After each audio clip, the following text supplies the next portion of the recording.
Ladies, gentlemen, children of the interwebs out there, especially envy, Cinephile, and X-Men 97, Episode 3. Let's geek about it for a scant few minutes. Just want to share a few spoiler-free sort of thoughts I have about it. I stayed up until 2 a.m. for the episode to drop on Disney Plus because I wanted to see it, and I was not disappointed at it. Now, the episode, of course, picks up right after the startling revelation that closed out Episode 2, Jean Grey showing up at the front door of the X Mansion right after they've just read through this tearful letter of goodbye from Storm.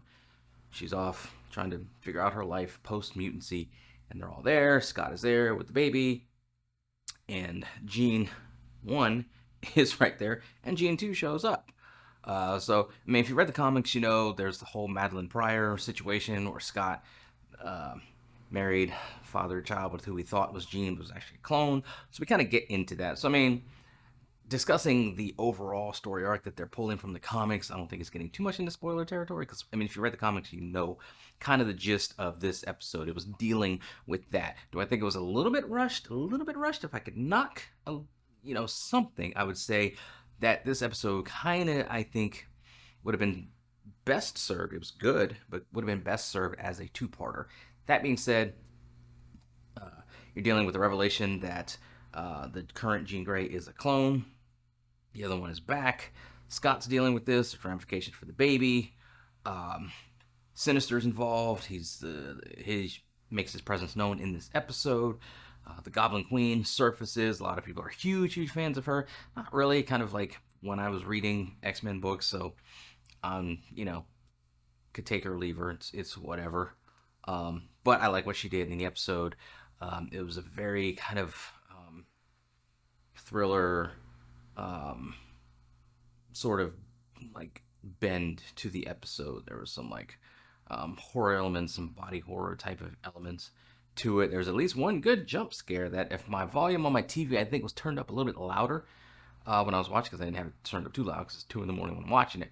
But if it was turned up a little bit louder, I think it would have caught me a little bit more than it did. But it was nice. This episode was different. It was just attacking the story through different genres, and I like that. That's what you need to do. That's my whole thing about Marvel Comics is the MCU and how stale it's become in a lot of ways. And it's like you can take the different characters and go at different genres, with them.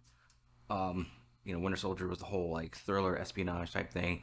Ant-Man movies were about thievery and stuff like that. So you can attack things different ways. It's my whole thing with my reasoning that there should be a Batman series instead of Batman movies. The Batman's rogues bring so many different elements, different genres to the table that you can further flesh out and explore in a series. I've always said that. But here, with this show, this episode of X-Men, I like that it wasn't your standard superhero fare. They pulled in some different sort of genres into this episode, how it plays out. Like I said, Goblin Queen, Sinister, see Magneto leading a mission to take out Sinister, recover Nathan. Technovirus comes into play. Again, if you've read the comics, this is so much super spoiler territory. Technovirus, Bishop, you can put 2 and 2 together about what happens in this episode. It's kind of wonder where things are going to go from here, because now Scott and Jean have this awkwardness between them. At one point in time, you had Logan being the one to kind of pull Jean back from the brink, because this Jean didn't remember the safeguards and mental exercises and stuff to kind of keep her mind in control that Professor X helped her with. Which of course begs the question of when exactly she was they were switched, because Beast points out that the Jean that shows up at the door is physically genetically older than the clone, which proves that she's the real one. When they were switched, who knows? But at a point in time, Wolverine pulls Jean back from the brink to focus on how much he loves and cares for her and stuff like that. And then she immediately snaps out of it. She's like, "Oh, Cyclops, hey." So I'm hoping that this kind of leads us to a point where, because Wolverine, what do we know about him? Healing factor, adamantium claws, painfully obsessed with Jean Grey. At a certain point in time, can we move this dude beyond just being a simp for Jean Grey. Just the picture of unrequited love. I mean, I know that like he taps into some sort of like primal, um, bad boy sort of thing that just women have in them for dudes like that. Um, I mean, she's like the poster child for like women in relationships in their lives because when they're young, they go for like the bad boys and all that kind of stuff. When they get older and have to deal with adulting and kids and jobs and 401ks and shit like that, they want dudes like Scott, not dudes like Logan. So we know that Jean Grey is always in the comics trying to have her cake and eat it too. But I'm hoping that this just serves as a point where they can take Wolverine and just not have that be the thing. I mean, is he still going to carry a torch for her? Sure, I guess. But I mean, does he have to openly just pine and mope and stuff about her? Like, can we get past that? It was like so much in the old series. Can we move on? Can we evolve? Of course, Morph got a little shine in this episode because it was dealing with Mr. Sinister, the guy that kind of mind fucked him once upon a time, and kind of wonder from a narrative standpoint when exactly Morph came back to the team in between X-Men and X-Men 97. There's also an interesting scene in there where, again, they're doing the whole mindfuckery from Goblin Queen, and like Morph sees like Wolverine in the shower, or he thinks it's Wolverine, and then he's about to he changes into Wolverine, he's about to go in there, and he makes a joke about hitting the hard to reach places or something like that. So I'm like, how often has like Morph tried to do some tomfoolery with Logan in the shower? Because I seen on one of the message boards that I go to, some people were like saying that Wolverine and Morph, that's the ship that people should be like, pushing for at this point. Like I said, it'll be interesting to kind of see where they go from here with the awkwardness and the situation between Scott and Jean. Are they finally going to let Logan kind of just put Jean in his rear view?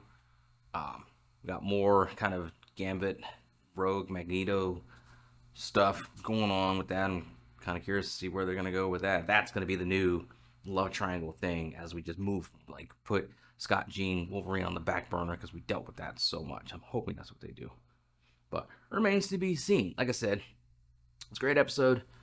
Could have been a two-parter, but it is what it is. The episodes that we have are precious. I enjoy them. I am thankful for them. I will never look a gift horse in the mouth about them. Ready for more. Just ready to see what comes forth. In the tail end of the episode, you saw Storm at a bar, and Forge comes in and says that he wants to help her, get back what she lost. Now, of course, if you look at the episode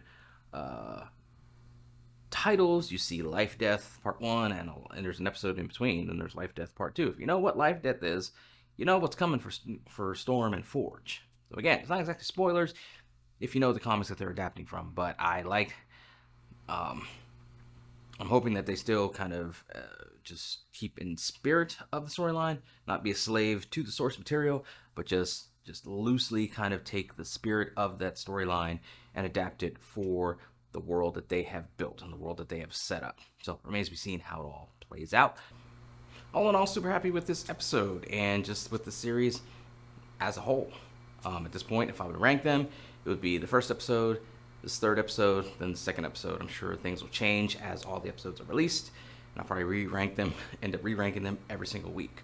But it's a great show. It's a great effort to revive a show that was such an important part of so many people's lives, and I think they're handling it extremely well, and I'm just looking forward to seeing what comes next for the X-Men in this show. But those are my thoughts on it, scattered as they often are. What do you guys out there think? Let me know in the comments below. Follow me on social media. Talk to me there. Talk to me here. Until next time. And always, let us geek.